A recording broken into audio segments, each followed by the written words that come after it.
I don't know, that those organisms are in contact with us somehow. Maybe they're what we call God or something. I don't know. Or aliens or just something else. Maybe it's not another organism. It's just a way of life, a way of living life, to have eternal life. And that's like pointed at by the placebo effect. And like, so those people who think, you know, eternal life is pointed at in the Bible for people who have bodies like right now. If you have a body right now, there could be a way for you to live life in order to have the correct perspective, using the placebo effect, the way you view death and view life and view your choices, like through your choices, basically, you could cultivate your life to have eternal life. Like, is that possible? Is that what it's about? Is that what it's talking about? And so when we talk about this stuff, when we pass this wisdom on, say, to our children, like, why are we teaching our children? Why would we teach them this? And it's so this can perpetuate into the future, because we do not go on. We die, and then it's our children carrying it on. You know, will there be a time when it's just peace in the land and it's carried on, like, for 2,000 years? Will death be stayed at that point? And do we go on? Like, if we die, is that it?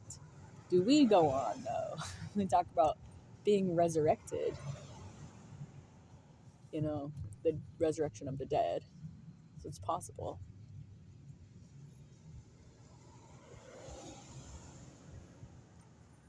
I mean, because we don't really know what this is, do we? Like, we talk about, oh, we could rearrange the molecules to, like, go back in time, but, like, maybe there's, like, it's, like, a different thing.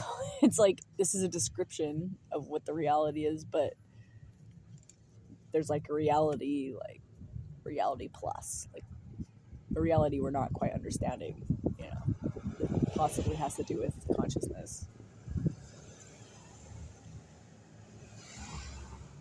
Maybe if your body is just a manifestation of consciousness, for example.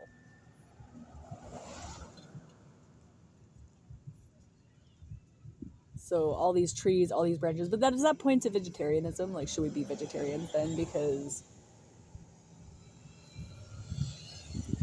if Eve in the Garden of Eden partook of the fruit of the knowledge of good and evil, and that made her die, because think about it, if she's in the garden and she wasn't thinking about death, didn't know it existed because she never ate meat, she didn't think that was a thing that could exist, and once she did the action, she realized it could exist, and then she knows about death, and is that when death entered in? Is that when evil entered in? Is that when people started to die? And he's like, oh geez, you've done this now, you've ruined it. You know, we can get back though. We'll send someone. It's going to take a little while, we have to engineer them, but we'll send someone to help you. It'll be my physical literal son. Got to work on the way to fuse my DNA with yours, and then we can impregnate a young person free of disease. A young healthy person who can carry the child, and then that child can be kind of like a mouthpiece for you.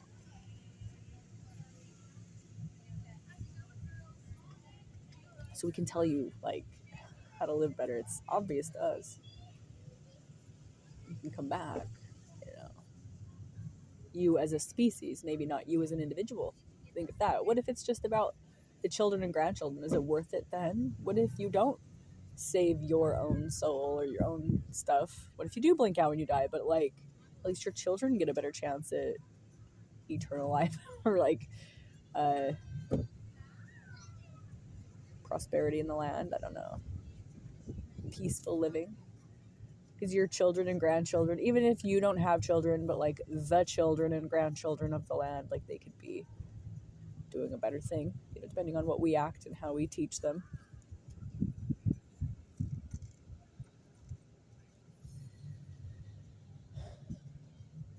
So yeah, I think that's the question people have, is like, how far does the placebo effect go? And I think the body can take damage. I think the placebo effect works to some extent. Like, what is my real thinking? My real thinking is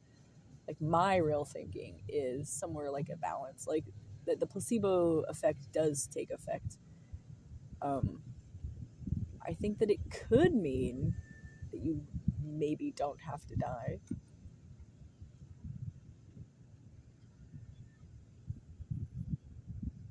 But I don't know what that would look like, because it seems like our bodies are inherently tied into the dying and eating cycle. So maybe that's what it meant to be cast out of the Garden of Eden, because we were like used to have a system that we would work if we didn't eat and die, partake. Was it just eating in general? No, because they could eat of all the other fruits of all the other trees. It's like things were dying before that. Maybe it was just the knowledge of death, because before you just go on a blissful unawareness, you would just be going on in blissful life, and then you would just die at some point. And the other ones are sad about that. They move on and they don't expect it, but maybe we have a knowledge of the good and evil. I think that's what it says in the Bible, knowledge of good and evil. And I think that, that often is right and wrong. And I think that's the reason. I think it stems from the knowledge of life and death. Then the knowledge of right and wrong is an offshoot of that, because a wrong action tends toward death and a right action tends toward life. Good and evil, literally. And then we just try to tend toward life, I guess, because it's a more peaceful way. We can choose that. Animals can't choose that. They don't know if their actions are tending more toward life or more toward death. They just act because it works within the system. But we can choose that, so we can more intentionally make things work here for us. Basically make it into a garden. And is it right to do? Is it wrong to do? I don't know. Does it hurt the planet or harm it or help it or what? I don't know.